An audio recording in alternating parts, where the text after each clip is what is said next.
Welcome sa ating channel. We are here today for another tech news. Tech update. Dahil nga sobrang tagal na rin natin hindi nagbibigay ng updates and news, uunahin natin ngayon na maging topic ang price update. And yan nga po is iisa-isahin natin ang bawat components or products ng IT. Now with that being said, and for more videos and tech updates, feel free to subscribe.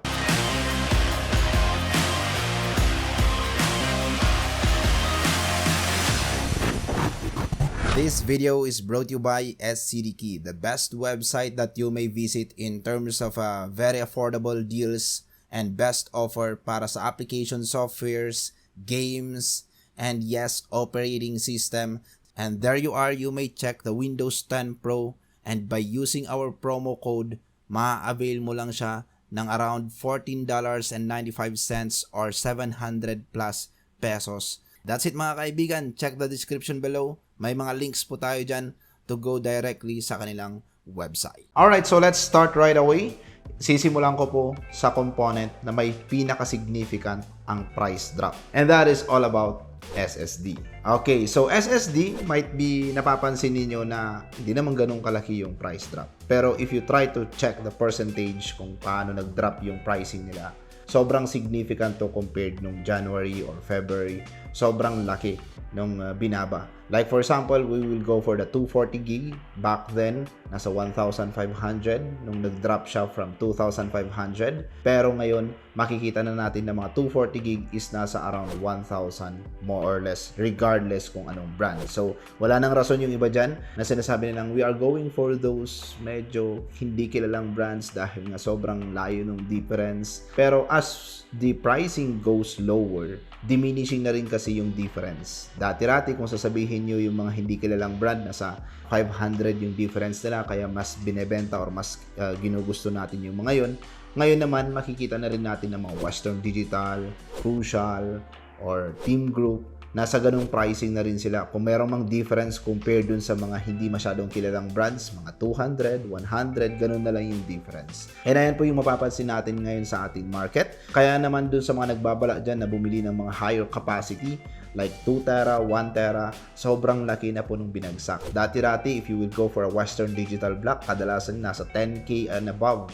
Pero ngayon, 3 months after nung January price update na 12,000, makikita nyo na lang yung mga Western Digital block at around 6,000 to 7,000 more or less. Sobrang laki ng price difference. Even Samsung, di ba? Ang 970 EVO Plus dati, kung makikita nyo, nasa 8K to 9K. Pero ngayon, nasa 5K more or less na lang. So, that is the significant price drop na nangyayari po sa ating mga SSD. Almost every brands, regardless kung branded siya na Samsung or mas kilalang mga budget brands, nasa more than 50% ang kanilang binagsak. Let's move on and check the next component with a significant price drop, and that is all about the DDR5 RAM. So sobrang maraming matutuwa sa ating mga kaibigan ngayon dahil nga atat na sila or kating-kating na sila na mag-upgrade sa AM5. Pero nako po, pag tiningnan mo yung motherboard, lalong-lalo na yung RAM, nako po, ang mahal. 2x16 32GB at 15K to 25K, di ba? May 25K pa na RAM nun pagdating sa DDR5. Pero good news, as of today, yung mga worth 25K dati, 10K na lang. Yung mga worth 15K dati, 7K na lang.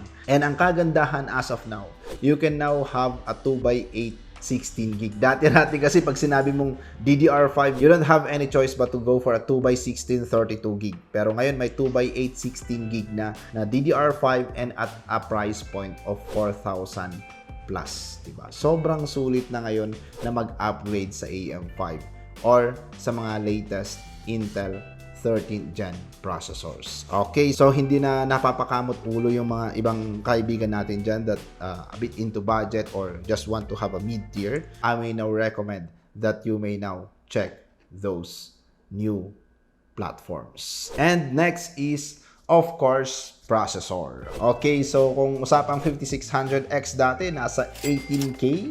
5700X, nasa 19K. 5800X, nasa 20K. Ngayon, makikita nyo na sila at more than 50% drop. Yung 5600X 18K dati, nasa 9K plus na lang ngayon. Yung 5700X nasa 11K below, 5800X below 14K. So, sobrang laki na nung binagsak ng ating mga processors, especially doon sa AMD platform. Sobrang laki ng binagsak. Yet, pagdating naman sa Intel, medyo makunat pa rin ang ating Intel platform. Yung mga pricing nila hindi pa rin halos nagbabago. Medyo tumaas pa nga yung iba. So, I don't know what's the reason. Pero with the case of AMD, as usual, before pandemic, if there's a new release, kadalasan nagkakat ng half the price ang mga dating or mga previous models ng AMD. So, hindi ko naman na nakikita na mayroon pang major price drop with the case of processors. So, binibigyan ko na kayo ngayon ng hint that I think it's already the perfect time. Kung meron mang drop pa na mangyayari pagdating sa processors, medyo konti na lang din at diminishing na rin yung drops, like maybe hundreds na lang din siguro. So, I don't believe that Ryzen 5 3600 will go as low as 3K in the future. Kung ang pricing niya na ngayon is nasa around 5K more or less. Parang imposible naman na yun. Computing the raw materials, etc. I don't see Ryzen 5 3600 with that pricing.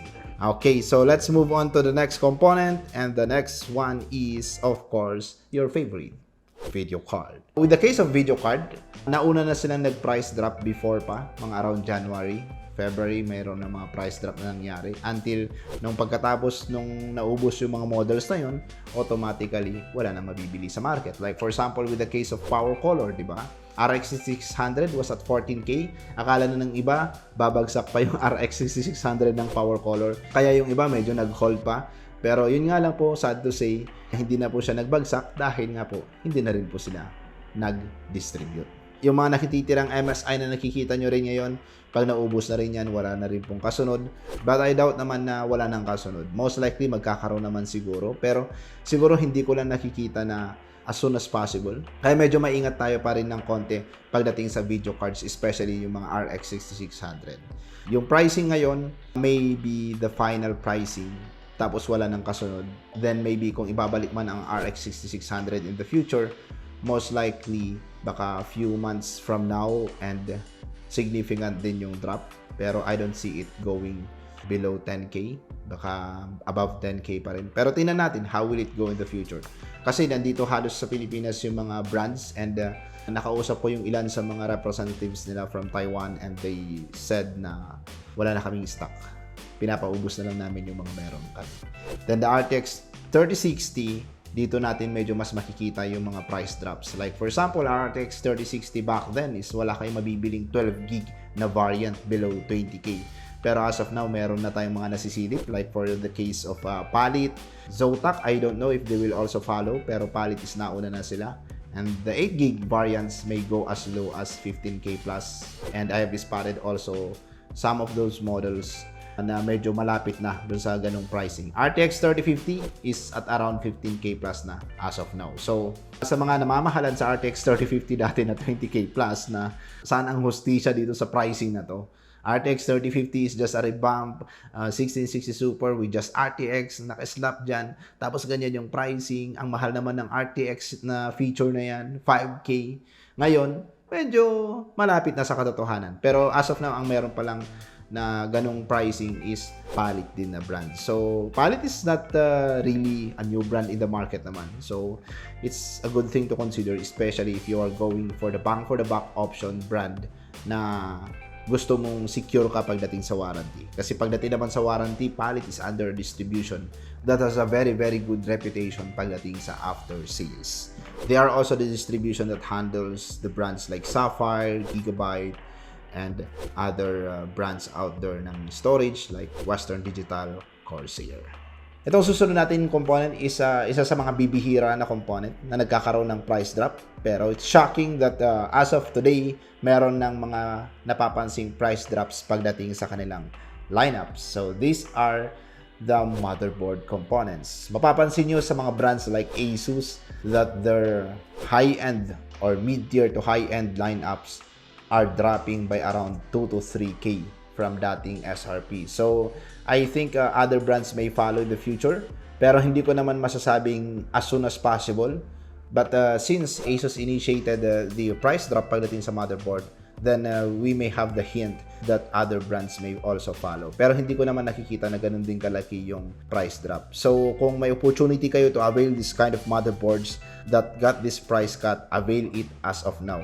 Dahil hindi ko alam kung masusundan pa to or magkakaroon pa ng susunod na drop. Since it may just go like those RX 6600 na sinasabi ko kanina, kung meron kayo na spot na power color dati, sana kinuha nyo na dahil hindi na bumaba, kundi hindi na sila nag-deliver. So same with these motherboards, baka pag naubos na rin yung mga local stocks is hindi na rin magkakaroon ng another supply.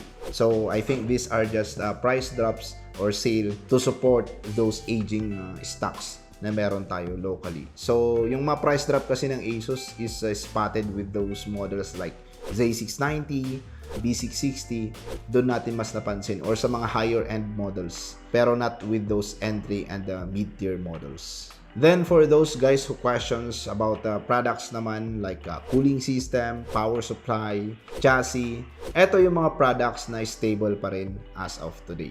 Well, hindi naman ganun din kalaki ang margins pagdating dito sa mga ganitong klase ng model siguro, kaya hindi rin sila nag-execute ng mga price drop. So, walang mga sale, kung meron man siguro mga hundreds lang, few hundreds. Yun lang po yung mga nangyayari. And then, hindi naman kasi napapanis itong mga ganitong klase ng product line. Like for example, with the cooling systems, diba? Nung lumabas yung LG A1700, hindi naman nila diniscontinue yung mga existing cooling systems.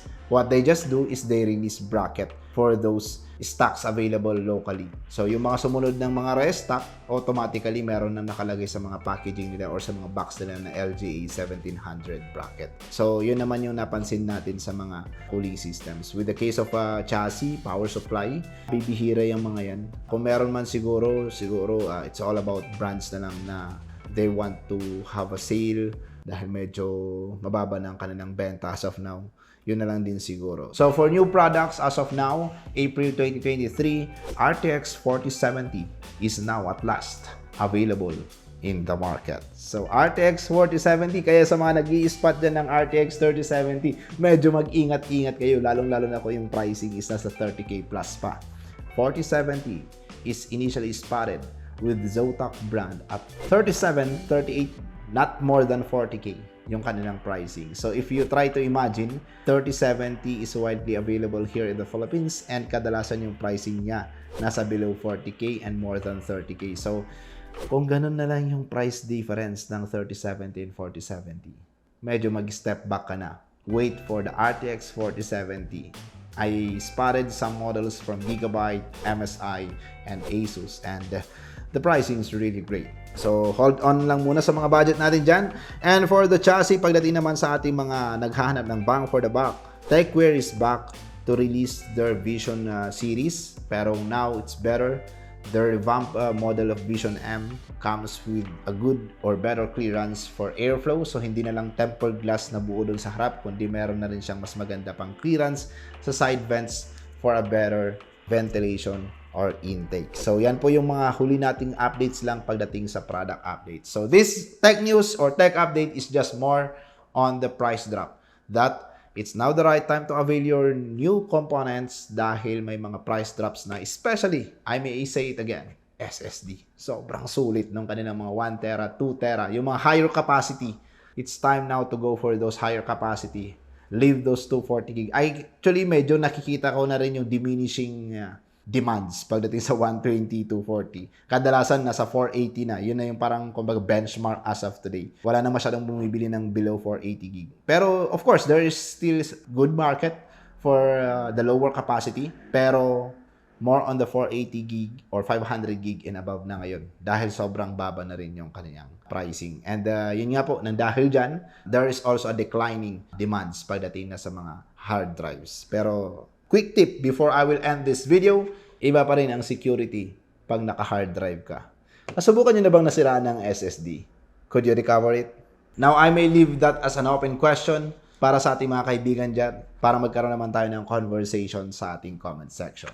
Kung ano yung mga experience nyo sa mga nasiraan ng SSD and anong mas maganda, SSD or HDD pagdating sa file security. I mean, secured ka ba sa SSD or mabilis lang siya? Ang sagot, nasa sa inyo na mga kaibigan. And yan yung pag-uusapan nyo sa ating comment section. For more videos like this, feel free to subscribe.